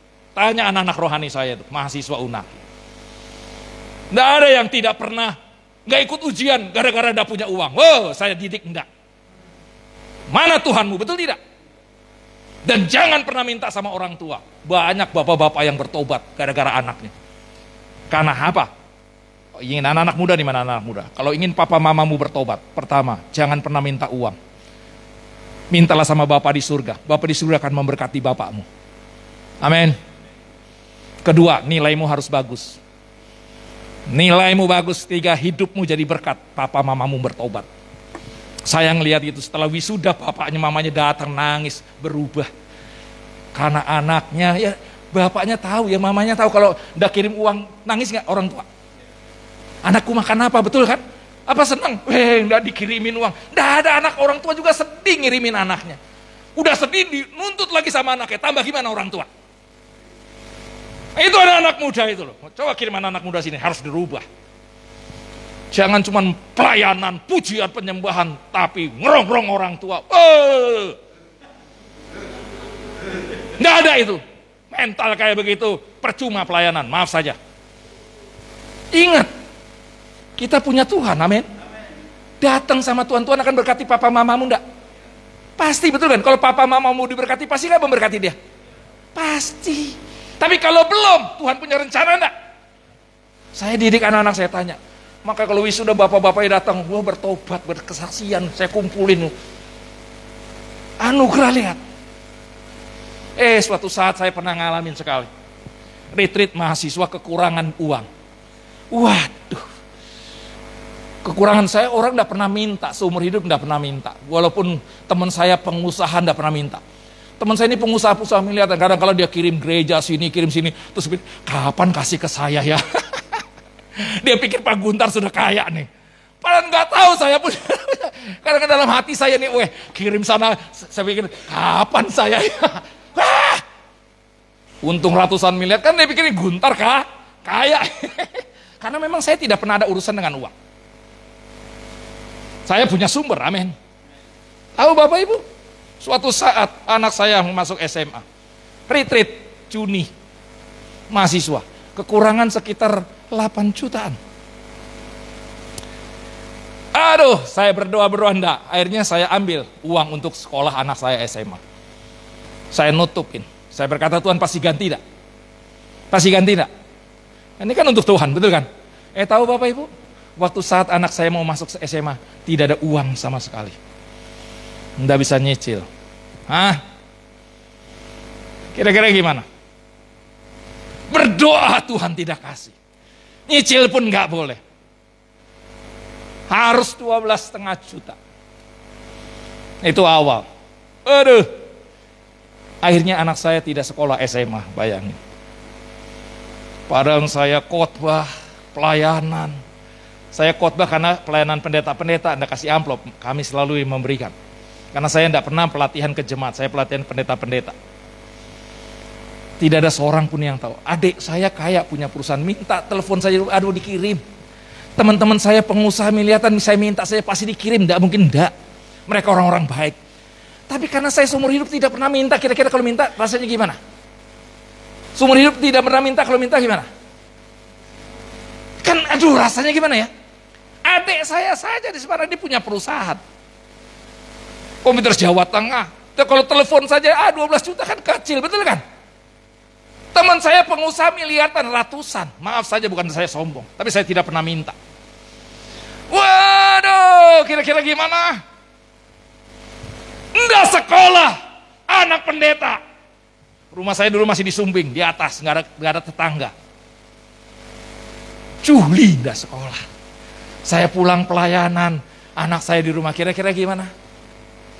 Nah, imanmu mana? Gak bisa SMA. Agustus. Tapi dalam kondisi gitu saya tidak bisa mengeluh. Baru mengeluh, katanya percaya. Ayo. Khotbahnya apa? Tuhan berdaulat, amin. Ucapkan mempercayakan diri sama Tuhan. Bisa mengeluh. Tapi kalau melihat, tapi puji Tuhan, anak saya yang paling kecil itu tidak pernah ngomong, Pi, kok ndak sekolah, ndak ngomong. Dia cuma ngomong, Pi, Tuhan pasti punya rencana. Lihat, coba kalau anak saya ngomong, Pi, kok saya ndak sekolah, hancur ndak hati saya? Hancur ndak? Kok saya bisa ngurusin anak-anak mahasiswa yang bayarin, kok anak sendiri ndak bisa? Puji Tuhan, kakaknya, istri saya, anak saya yang kecil nggak ngomong begitu. Oh, tahu? Tetap ada damai, tenang. Amin. Tetap ada damai, tenang. Enggak sekolah kira-kira gimana? Ayo, memang enggak punya duit kok. Kalau saya pelayanan, ada yang kirim pelayanan untuk pelayanan, bukan untuk. Betul? Sekolah. Ayo, kalau Bapak Ibu ngalamin gitu gimana? Wah, Agustus enggak. Saya ngomong-ngomong sama teman, ada ngomong-ngomongan tentang homeschooling. Wih, saya langsung ya, anak saya masukin homeschooling saja. Cerita homeschooling, semakin menggara. Saya berdoa, Tuhan, apakah Engkau izinkan untuk sekolah homeschooling?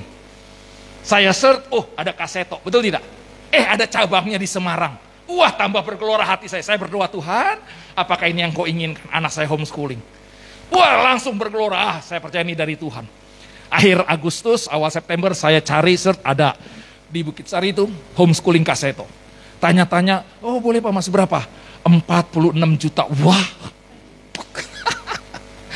40. Tapi di sini bergelora. Terus pemimpinnya berkata, Pak masuk saja, bayarnya kapan saja dicicil enggak apa-apa. Tapi walaupun dicicil 46 juta.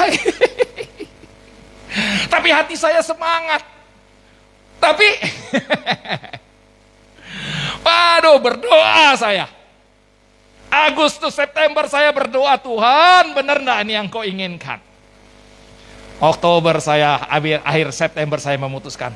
Saya ngomong sama anak saya, Dek, masuk homeschooling ya? Iya, senang, semangat. Tapi ingat, kalau ditagih kita keluar ya. Nggak punya duit kok. Tapi hati saya luar biasa. Semangat, anak saya semangat. Oktober kami masukkan ke homeschooling di Bukit Sari. Cabang Kak Seto. Bener nggak diminta uang, cuman formulir coba. Wah, puji Tuhan, betul tidak? Pak, masukin saja ini pembayarannya, nanti Bapak bayar kapan saja, betul tidak? Terserah. Wah, enak gak? Saya cuma ngomong, November nggak ditagih. Haleluya. Pokoknya kalau ditagih, keluar. Oktober masuk, November nggak ditagih. Haleluya, amin. Desember tidak ditagih. Itu 2012. 2011 masuk 2012. Januari 2012 tidak ditagih. Amin. November akhir baru Tuhan bukakan, singkapkan. Ada orang yang tidak begitu saya kenal dekat, dia jual rumahnya, dia kirim ke saya 200 juta. Dahsyat nggak Tuhan? Dahsyat nggak? Tapi prosesnya mau enggak? Jangan berkatnya. Tapi lihat kalau Tuhan izinkan ada damai enggak? Ada kekuatan enggak? Enggak bisa mengeluh. Enggak bisa mengeluh, maaf. Mengeluh enggak bisa. Mau mengeluh, Tuhan berdah. Betul bisa mengeluh? Nangis saja enggak bisa. Akhirnya nerima dengan rela, bersyukur. Langsung tutup. Saya waktu ngantar sama anak saya, perjalanan naik mobil. Saya ada mobil, tapi masa jual mobil? Bukan mobil saya lagi, itu mobil kantor Unagi. Dapat Pak, saya sudah kirim berkatnya, tolong dicek. Oh ya, pas saya ngeliat apa? Saya mampir di Niaga, saya bawa anak saya kan mau pergi ke Bukit Sari itu. Saya cek, berapa? Wih, kaget saya. 200 juta, saya ngomong sama anak saya, lihat ini berkatmu, anugerah. Ayo mau hidup oleh iman. Percaya enggak? Hidup oleh iman, lihat Tuhan dahsyat enggak? Makanya percayalah Yesus berdaulat, amin. Mari percaya ucapkan firman dan mempercayakan diri sama siapa? Oh, saya percaya masalah tidak membuat engkau lari. Masalah persoalan membuat engkau tambah dahsyat, amin. Iblis bisa menyerangmu, tapi apa yang serangan iblis Tuhan ubah menjadi rencana Tuhan digenapi. Oh, kalau anak-anak model begini kira-kira gimana? Hah? Anak-anak saya maka dahsyat. Saya menang, anak-anak rohani saya pasti menang. Amin. Oleh karena mari hidup oleh iman. Jangan pernah khawatir, jangan takut. Iman menyelamatkan. Dan hidup oleh iman. Alami Yesus dalam hidupmu masing-masing. Amin. Persoalan kita mungkin beda. Masalah kita beda. Tapi rasanya punya masalah sama apa tidak? Saya ngelayani beberapa di Singapura. Habis sudah 5M, gak sembuh-sembuh penyakitnya. Kira-kira gimana? Bagi dia 5M gak apa-apa, dia orang kaya. Tapi rasanya gak sembuh, rasanya sama enggak? Bapak Ibu tidak pernah mengalami apa yang saya alami. Tapi rasanya sama enggak? Sama, jadi jangan lihat bentuknya, amin. Mari, kita punya Yesus yang dahsyat, betul tidak? Makanya mari sungguh-sungguh. Dididik di sini, diajar di sini, jangan hanya dikotbahkan. Diajarkan kebenaran firman Tuhan, untuk apa? Menghadapi realita hidup. Bersama Yesus, kita pasti menang. Haleluya, mari kita berdoa.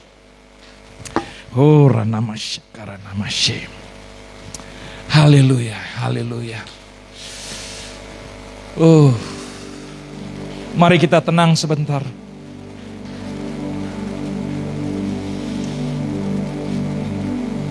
Tanpa iman tidak ada seorang pun yang berkenan kepada Allah. Sudahkah kita memiliki iman yang menyelamatkan? Sudahkah kita hidup oleh iman? Yesus dahsyat, Yesus Tuhanmu. Biarlah dia berdaulat, berkuasa dan bertanggung jawab atas hidupmu. Percaya firman Tuhan, ucapkan terus firman Tuhan. Percaya dan mempercayakan dirimu kepada Yesus. Oh, Tuhan akan singkapkan itu. Iblis bisa menyerangmu, tapi Tuhan ubah mendatangkan kebaikan. Malah rencana Tuhan digenapi dalam hidup kita. Haleluya. Apapun masalah dan persoalanmu, Yesus lebih besar daripada masalah dan persoalan. Banyak perkara yang tak dapat ku mengerti. Mengapakah harus terjadi di dalam kehidupan ini? Satu perkara, yes, yang ku simpan dalam hati. Amin. Tiada satu pun yang terjadi, haleluya, tanpa Allah peduli. Yes, ya. Oh, Allah mengerti, Allah peduli segala persoalan yang kita hadapi. Tak akan pernah dibiarkannya ku bergumul sendiri, sebab Allah mengerti.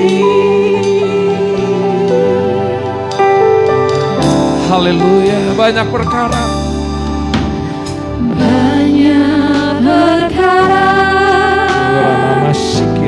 yang terdapat ku mengerti. Mengapakah harus terjadi di dalam kehidupan? Katakan satu perkara yang ku simpan dalam hati. Tiada sesuatu kan yes, terjadi tanpa Allah peduli. Amin. Amin. Mari kita bangkit berdiri, katakan Allah mengerti. Allah mengerti.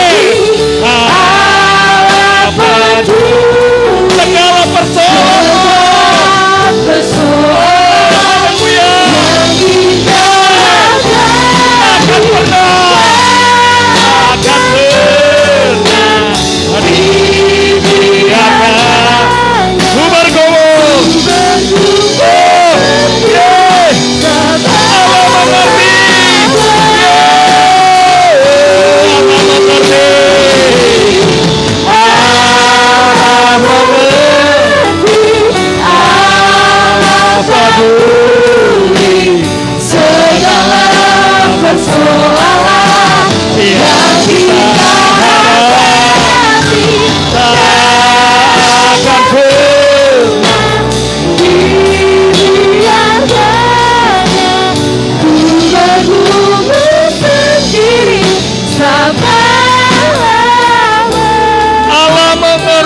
Tanpa musik, Allah mengerti. Nyanyikan pujian ini, nyatakan, ungkapkan imanmu. Kita punya Yesus Tuhan, Dia berdaulat, berkuasa, bertanggung jawab atas hidupmu. Firman-Nya ya dan amin. Mari mempercayakan diri kepada Dia, lakukan apa yang Tuhan kehendaki. Ku bergumul sendiri. Katakan Allah mengerti. Allah mengerti. Allah peduli segala persoalan yang kita hadapi. Tak akan pernah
Engkau yang berdaulat, berkuasa dan bertanggung jawab atas hidupku. Haleluya. Haleluya. Haleluya. Haleluya. Haleluya. Haleluya. Haleluya. Bapak, hamba sudah menyampaikan firman-Mu. Hamba minta sekarang Roh Kudus bekerja, sehingga firman ini firman yang benar-benar mengajar mereka, menyatakan kesalahan kami, memperbaiki kelakuan kami, supaya kami hidup dididik oleh firman. Bapak, hamba serahkan jemaat-Mu di tempat ini. Jangan ada satu orang pun yang terhilang. Jadikan kami memiliki iman menyelamatkan, sehingga seumur hidup kami tetap Engkau pegang, Engkau jaga. Apapun boleh terjadi, tapi kebaikan-Mu yang selalu kami alami. Roh Kudus sempurnakan, sehingga hidup oleh iman boleh realisasi dalam hidup jemaat-Mu di tempat ini. Engkau sudah tanam jemaat-Mu di tempat ini. Engkau sudah dirikan gereja di tengah ini. Kami percaya Kau punya maksud dan rencana luar biasa. Kau berkati Pak Yosua dan Ibu Asri sebagai gembala, bahwa mereka Tuhan untuk takut akan Engkau, terus membawa jemaat untuk lebih mengenal akan Engkau. Biarlah tempat ini tempat kebenaran firman disampaikan, bukan untuk menyenangkan telinga, tapi kebenaran firman-Mu yang disampaikan. Engkau kirim jemaat yang menjadi murid-murid Yesus, yang memiliki kehidupan serupa dengan Yesus. Jemaat yang menang menjalani proses hidup bersama Yesus. Jemaat yang bukan bangga dengan pujian penyembahan, tapi mereka bangga dengan realisasi hidup bersama Yesus. Mereka bisa menang. Biarlah ibadah pelayanan yang mereka lakukan ini ucapan syukur kami, karena Engkau sudah menjaga dan melindungi, memberkati kami. Bapa, pertolongan Roh Kudus-Mu memampukan kami. Apa yang kami dengar, kami boleh pahami dan kami lakukan.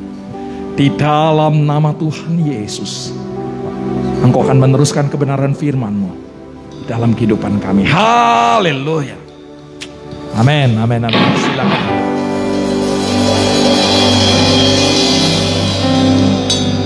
Puji Tuhan. Di akhir tahun 1980-an sampai dengan tahun 1990-an, waktu-waktu itu yang namanya retret, yang namanya jambore nasional untuk para pemuda, Bapak Ibu, sangat sering dilakukan. Dan dimanapun ada KKR, dimanapun ada retret, Pak Guntar adalah salah satu pembicara yang dicari di mana-mana tahun itu.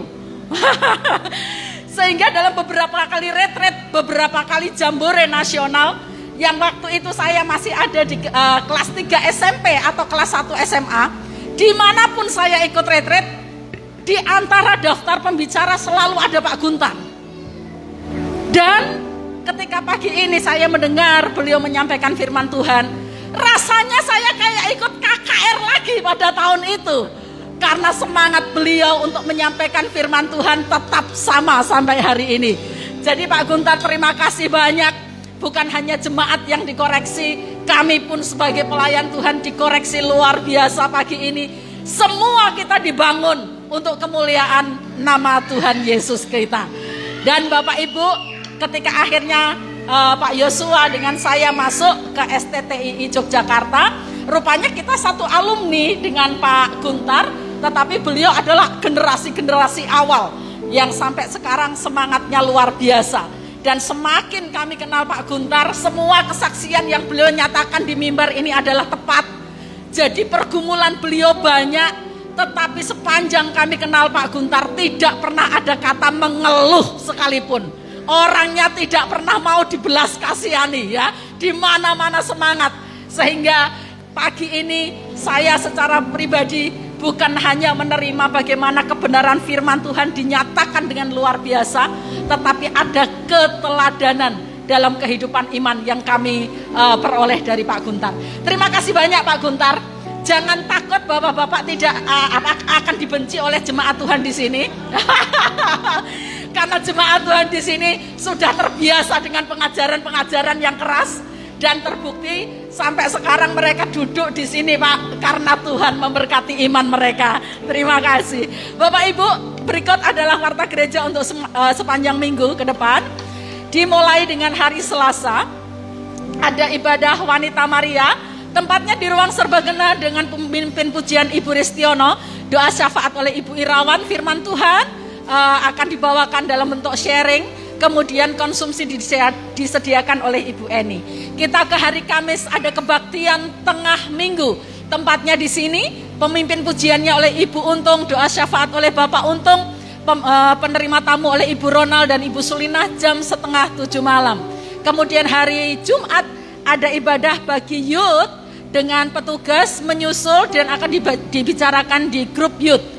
Jamnya jam 7 malam di tempat ini. Hari Sabtu ada latihan pemuji dan pemusik untuk ibadah minggu pagi. Kemudian minggu depan kita akan beribadah lagi Bapak Ibu. Dan kita akan masuk minggu pertama. Kita akan kembali merenungkan akan pengorbanan Tuhan Yesus di atas kayu salib untuk menebus dosa kita. Pemimpin pujian oleh Bapak Juli, singers oleh Bapak Sigit dan Bapak Aan. Pemusiknya oleh Bapak Walen, Saudari Icak, Saudara Ian, Saudara Henok, dan Saudara Benaya. Asers oleh Bapak Ibu Untung, dan LCD akan dilayani oleh Bapak Thomas. Waktu selanjutnya saya berikan kepada Pak Untung yang akan mengumumkan nama-nama dari jemaat yang mengumpulkan iuran pembangunan di minggu kemarin. Salam, selamat pagi Bapak Ibu. Mohon waktunya saya akan bacakan jemaat yang telah mendukung dana pembangunan gereja untuk minggu yang lalu sebagai berikut, yaitu keluarga Bapak Sigit, keluarga Bapak Giarno, keluarga Bapak Joko Surono, Saudari Novita Aryani, keluarga Bapak Yeskiel, 1 amplop tanpa nama, keluarga Untung Suranto, keluarga Mikael Dape Kristiawan. Demikian, atas perhatiannya kami mengucapkan banyak terima kasih. Tuhan Yesus memberkati. Mari jemaat Tuhan, kita akan berdiri bersama-sama. Kita akan menutup ibadah kita pagi hari ini. Di tanganmu ini janjiku, segenap hidupku untukmu. Kau mengatur jalan hidupku, ku milikmu selamanya.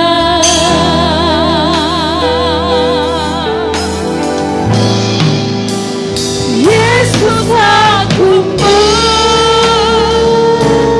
percaya. Yesus, aku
karenamu, ku hidup karenamu, dan hanya untuk dan hanya untukmu.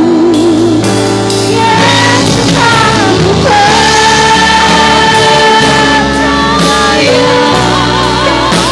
Yesus aku milikmu,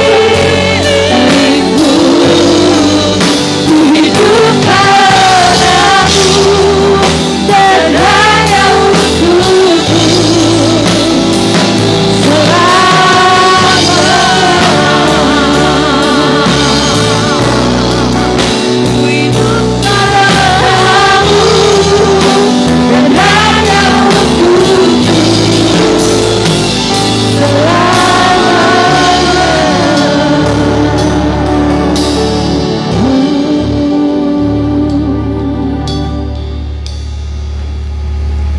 Kami hidup karena kemurahan Tuhan. Dan kami mau berdiri di hadapan Tuhan, menjadi pelaku-pelaku iman selama-lamanya, hingga Tuhan menjemput kami yang kedua kalinya. Tuhan, kami mengangkat tangan kami, bahwa tanda kami berserah kepada Tuhan. Engkau yang berdaulat atas hidup kami. Engkau lah yang akan menuntun jalan-jalan kami sesuai dengan jalan-jalan Tuhan. Bapa di surga, kami tidak mampu menghadapi segala sesuatu tanpa Tuhan. Oleh karena itu kami mengangkat tangan kami perlu Tuhan. Dan pegang tangan kami, kuatkan setiap lutut kami yang mulai goyah, untuk kami berdiri menghadapi apapun yang harus kami hadapi, baik pergumulan, persoalan, sakit, penyakit apapun. Bersama Tuhan kami dimampukan. Ajar kami menyenangkan hati Tuhan dengan sisi iman kami dimanapun kami berada. Bapak Ibu Saudara jemaat yang dikasihi Tuhan, sekarang pulanglah, jadilah berkat dimanapun engkau berada. Terimalah berkat kasih rahmat dari Allah Bapa di surga, anugerah keselamatan dalam Yesus Kristus, persekutuan yang manis dari Allah Roh Kudus menyertai engkau, memberkati pribadi lepas pribadi, memberkati keluargamu di dalam nama Yesus Kristus. Usahamu diberkati Tuhan, studimu diberkati Tuhan, dan kau diberikan hikmat.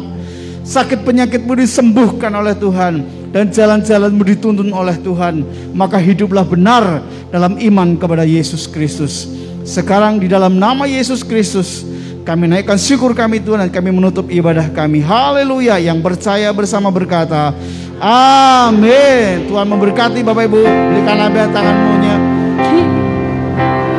Kiranya Engkau memberkati